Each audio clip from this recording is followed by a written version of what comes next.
Ah ben oui, c'est nos amis les Grecs. Ah, ils ont bossé là depuis 2 jours, hein. Je peux vous dire que hier soir c'était chaud. Eh oui, mais bon, il n'y a rien de changé. Alors qu'est-ce qui se passe? Qu'est-ce qui se passe? Pourquoi ils sont endettés? Pourquoi ils sont au bord de la falaise, les Grecs? Eh bien parce qu'ils sont dans un piège, voilà, tout simplement. Ils sont dans un piège, comme nous tous d'ailleurs. Parce que pour faire leurs échanges, pour faire leurs ventes et leurs achats, pour réaliser en tant que commerçant, qu'administration ou salarié ou ce que vous voulez, pour avoir de l'argent et pour dépenser de l'argent, acheter et vendre des choses, ils ont besoin d'unités monétaires. Voilà pourquoi ils sont coincés. Mais oui, ils ont besoin de monnaie, de la monnaie officielle. Parce que bon, je vous le répète encore une fois, qu'est-ce que c'est qu'un système monétaire? Quand je te vends ou que je t'achète quelque chose, eh ben ton compte monte et mon compte descend. Sauf que on peut pas tourner autour de zéro. On est obligé d'avoir des unités positives pour faire pour mesurer nos transferts réels, nos transactions réelles. On est obligé d'être au-dessus de zéro. Donc on est coincé. C'est comme si le comptable vous disait, bah attendez, là vous avez un débit, un crédit, mais non, y a pas de, ça marche pas comme ça, il faut que vous m'achetiez des chiffres, parce que là vous n'avez pas de chiffres sur votre compte. Vous avez fait plein de choses ce mois-ci, mais moi pour les mesurer, il faut que j'ai des chiffres, donc il faut m'acheter des chiffres. C'est aussi délirant que ça. C'est-à-dire que pour acheter un truc à 10, vous n'avez pas le droit de dire, toi t'es à moins 10, moi je suis à plus 10, non, faut déjà qu'il y en ait un de nous deux qui soit au-dessus de 10. Et celui qui reçoit, eh ben, faut pas qu'il descende en dessous de zéro. Celui qui vend, faut pas qu'il descende en dessous de zéro. Voilà, tout le monde est obligé d'être au-dessus de zéro. Donc il faut des unités positives. C'est ça l'arnaque fondamentale, l'usurpation des systèmes de dette mutuelle dont nous parle David Graeber. C'est un des rares qui en parle vraiment sérieusement. Dette, 5000 ans d'histoire. Vous lisez le bouquin, vous allez tout comprendre. Les dettes mutuelles, c'est un système stable, équilibré, qui fonctionne entre tout le monde, qui est équitable. On mesure nos transferts réels avec des chiffres. On met ça sur des tablettes. Il n'y a pas de problème. C'est distribué. Sauf que si quelqu'un usurpe nos systèmes de dettes mutuelles et nous impose d'utiliser des chiffres positifs ou des pièces avec des chiffres marqués dessus ou des bouts de papier avec des chiffres marqués dessus pour pouvoir mesurer et enregistrer nos échanges, on est coincé, on est obligé de se soumettre au pouvoir de celui qui émet les chiffres positifs, c'est ça le truc. Donc là, les Grecs, ils sont coincés comme tout le monde, pour que leur économie fonctionne, ils ont besoin d'acheter des chiffres, d'acheter des euros. Et les euros, avec le prix que ça coûte, il faut en rendre le double tous les 20 ou tous les 20 ou tous les 30 ans. Donc forcément, on est dans un cercle vicieux qui ne peut pas s'arrêter. Puisque pour l'arrêter, il faudrait rendre tous les chiffres qu'on a reçus, c'est-à-dire rendre toute la monnaie qu'on a reçue, c'est-à-dire vider tous les comptes de tout le monde. Donc c'est vraiment impossible. On ne peut pas sortir de là. Tout ce qu'on peut faire, c'est continuer à payer le prix de la monnaie qu'on a de toute façon sur nos comptes.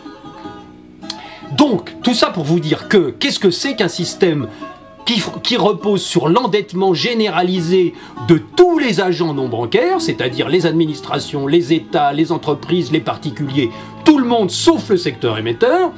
Un système comme ça, c'est un système d'asservissement. C'est ça qu'il faut qu'on comprenne tous autant qu'on est. Et donc, il y a au sommet de la pyramide qui contrôle ce système-là, il y a des gens qui trouvent ça normal, qui disent « mais c'est normal, nous, on n'a pas envie de produire, nous, on a envie que vous produisiez pour que nous, on puisse faire autre chose. Parce que nous sommes l'élite, et nous estimons que notre temps est bien plus important que le vôtre, et que donc vous pouvez perdre votre temps de vie à fabriquer et à utiliser les ressources qui vont nous servir à nous à faire autre chose. Parce que nous avons besoin d'avions privés, nous avons besoin de limousines avec des chauffeurs, nous avons besoin de temps.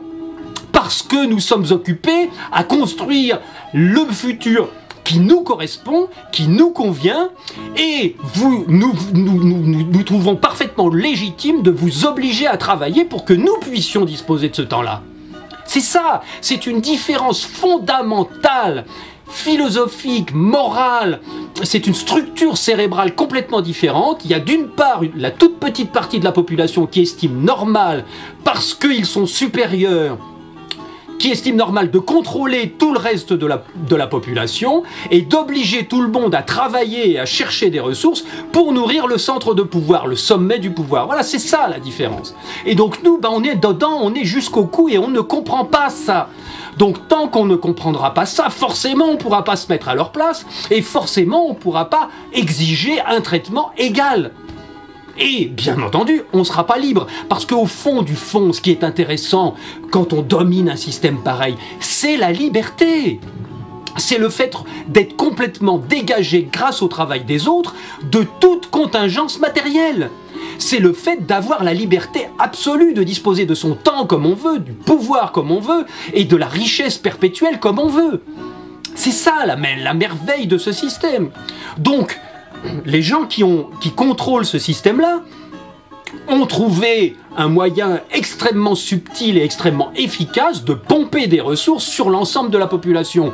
Il y a eu des époques où les princes, les rois, étaient obligés d'aller directement prélever une partie de la récolte aux paysans. Et donc évidemment, ça faisait des révoltes, évidemment, c'était très douloureux. Et puis il y a un jour un dominant qui a eu l'idée d'imposer aux gens le fait d'utiliser un outil de mesure que lui seul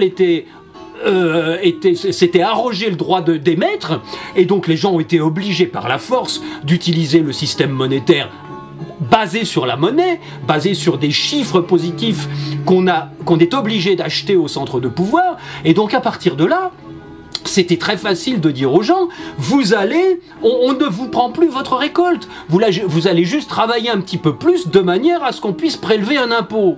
C'est ça la base de l'impôt. Faut pas oublier qu'en 1913, quand la Banque fédérale américaine a été créée, l'année d'après, l'impôt sur le revenu a été créé aussi. C'est normal, l'impôt sur le revenu, c'est le moyen de prélever la prédation monétaire, l'intérêt, évidemment. Donc ça, tant qu'on n'a pas compris ça, on croit que l'impôt, il est prélevé pour faire du bien, pour soigner les gens, pour remplir les écoles, pour faire des ponts et des routes.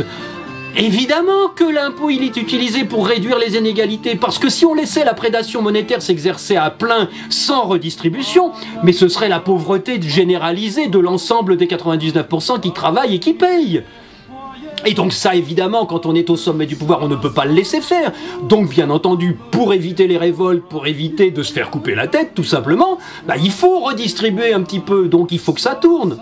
En même temps, ça donne l'illusion aux gens qui se font prélever que l'État est bienveillant et que le sommet du pouvoir redonne une partie de ce qu'il a pris. Mais ça, c'est juste un faux monnayeur qui redistribue une partie de son butin.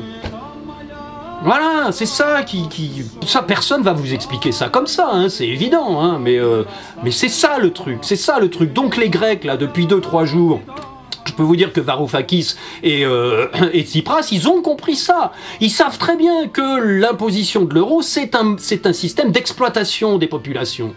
Et donc je peux vous dire, de sources sûres, que la prochaine étape, c'est pas d'endetter les pays les uns après les autres. La prochaine étape, c'est de réduire le pouvoir des États, de manière à ce que les États n'aient plus la possibilité de financer quoi que ce soit au niveau national, au niveau local.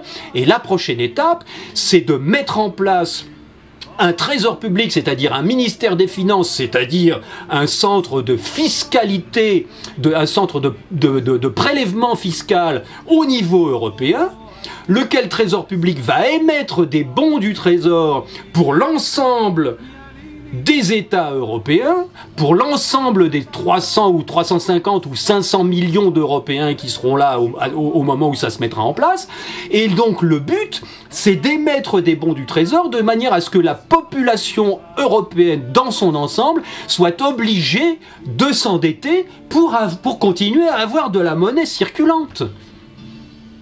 Et donc, le projet, c'est de passer de l'endettement des États à l'endettement global de 500 millions de citoyens. Et donc, c'est ça la mondialisation. Et donc, si on écoute le discours des dominants, l'Europe l'unité, entre guillemets, de l'Europe sous la coupe de l'euro, c'est un laboratoire capital pour l'asservissement de la planète tout entière. Parce que l'Europe étant constituée de peuples indépendants, de peuples qui aiment leur pays, de peuples qui aiment leur souveraineté nationale, si progressivement on arrive à faire passer le concept d'un impôt européen qui permet d'endetter toute la population d'un coup par le principe des bons du trésor et mis à coup nul par un centre de pouvoir, par un centre bancaire global, de manière à ce que les gens soient obligés d'acheter la monnaie globale à un centre unique et de payer l'intérêt de la monnaie globale à un centre unique, évidemment, c'est une centralisation à un niveau supérieur de la prédation qui s'exerçait jusqu'à présent au niveau des nations. Donc c'est une évolution, c'est un échelon sur l'échelle de l'asservissement global qui aboutit évidemment à l'État mondial qui est un centre de prédation monétaire et fiscale au niveau mondial. Voilà, c'est ça le projet. Donc ça va être très difficile de sortir de ce mauvais pas, parce que le seul moyen de sortir de ce mauvais pas, c'est pas de refuser de tomber dedans. C'est impossible de refuser de tomber dedans. Le seul moyen, c'est de construire des systèmes parallèles qui nous permettront petit à petit de ne pas avoir besoin de ce système. Et de ne pas avoir besoin d'acheter des unités monétaires pour faire nos comptes entre nous. Nous savons compter, nous avons tous, ou presque tous, en Afrique c'est 90%, nous avons tous des smartphones. Nous pouvons tous avoir sur un smartphone une petite application qui nous permet de faire nos comptes entre nous. Je t'ai acheté un pull vert, combien il vaut ?